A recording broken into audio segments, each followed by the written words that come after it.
Do not adjust your phone screen. You are witnessing the plane of the future. It's huge, can carry over 1,000 passengers, and it might be arriving at your local airport very soon. In this video, we'll be looking at a triple-decked aircraft. Why don't airlines fly them? What would they be like if they existed? And why we will never see them again. Let's jump into this never-built video.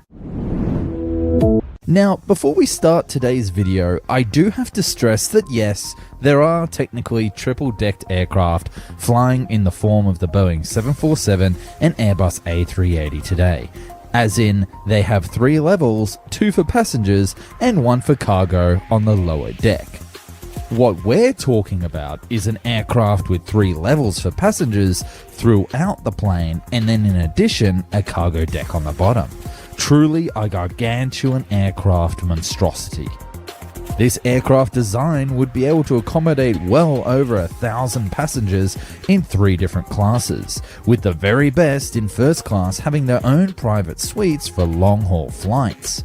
Other features may include rentable bunks like a Japanese pod hotel, an onboard spa for passengers looking to relax, a business center to keep working whilst in flight, bars and dining establishments for airlines to earn additional revenue, and even gyms. Although, as we have said in our future aircraft cabin concept video, the idea of a gym on board is perhaps not the best idea without access to showers. And plus, would airlines really want to carry the extra weight of dumbbells on board? Of course, knowing airlines, they would more likely use these triple-decked aircraft in an all-economy configuration, cramming in as many passengers on board as possible to try and earn as much money as possible. Let me know down in the comments if you would fly on a high-capacity version of the plane. With regards of where this aircraft would fly, the plane would be exclusively long-haul, making sense only for flights across the world from Asia to Europe and to North America, between major hubs like Singapore, Dubai, London and New York. These planes would carry so many passengers that it would require a high-density, high-demand route. Lighter routes would make no financial sense, and domestic short-haul routes, even New York to LA, would be impossible. So likely, you're halfway through this video and you're starting to wonder, hey Nick, this is well and good and I'm enjoying the animations, but surely this concept doesn't actually exist. Well, during the research of this video, we did actually come across a few pretty insane triple-decked concept aircraft. The first is the AWWA Skywhale. Now this plane is totally bonkers and relies on technology that's beyond even the latest James Cameron film. I kinda hoped you'd say that. But we could admire the artist's vision for an aircraft that is truly of evolution beyond what we currently have today. The plane is a different take on what is known as the Burgent range equation, rather how to fly as efficiently as possible. They are propulsive efficiency, how efficient your engines are, aerodynamic efficiency is how the lift is maximized and drag minimized, and structural efficiency, how much payload the plane can carry. Airlines naturally want the best engine and high aerodynamic efficiency, but they want to carry as much cargo, be it post or passengers, as possible. While the tube and 2 engines model has proven to be a great concept, so far, has the airline industry become stuck in its ways and only relying on a design that is well over 60 years old?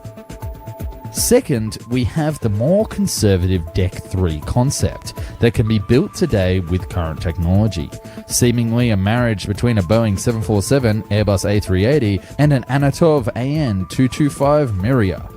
This design seems to be the jack of all trades, but the master of none. With 3 engines on each side, it requires so much fuel to fly that any airline CEO considering operating it would seriously need to check in for therapy. It would have 3 decks and would fly slower than normal commercial aircraft to reach a peak of fuel efficiency. The last concept on our list was one by Airbus considered back in 1996. Called the Airbus A2000, it could carry 600 to 1,000 passengers, in which economy class passengers would sit on the top deck of the 3-decked aircraft, business class passengers in the middle deck with 3 aisles, and first class passengers whom beds would be available in the lower deck. The Airbus A2000 was intended to have a range of around 8,000 miles or 13,000 kilometers. Ultimately, this project evolved into the Airbus A380 that we know and love today.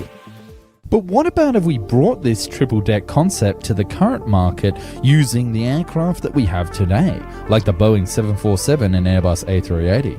After all, that cargo deck could just simply be repurposed for passengers like it has been done so in the past. The Lockheed Martin L1011 had an option to turn its forward cargo deck into a boarding lounge with its own featured stairway.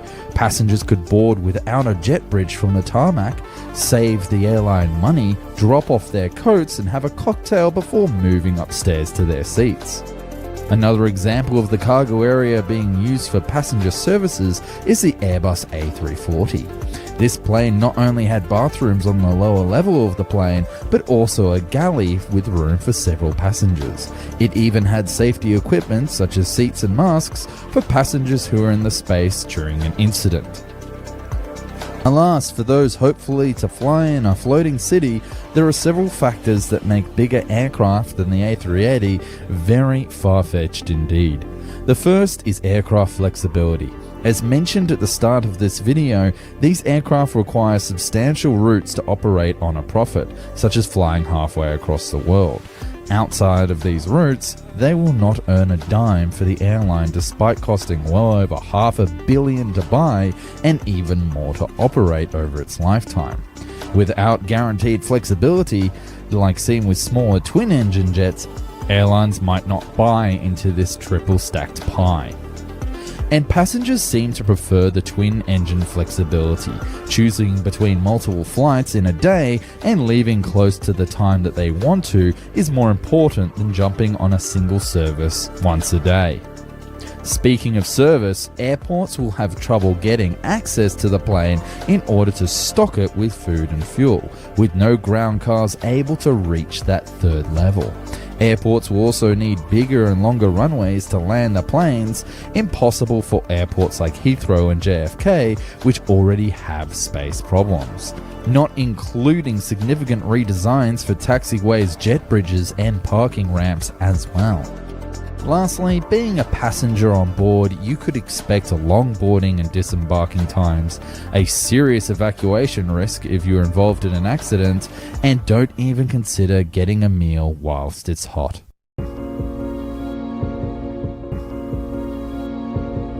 Thank you so much for watching.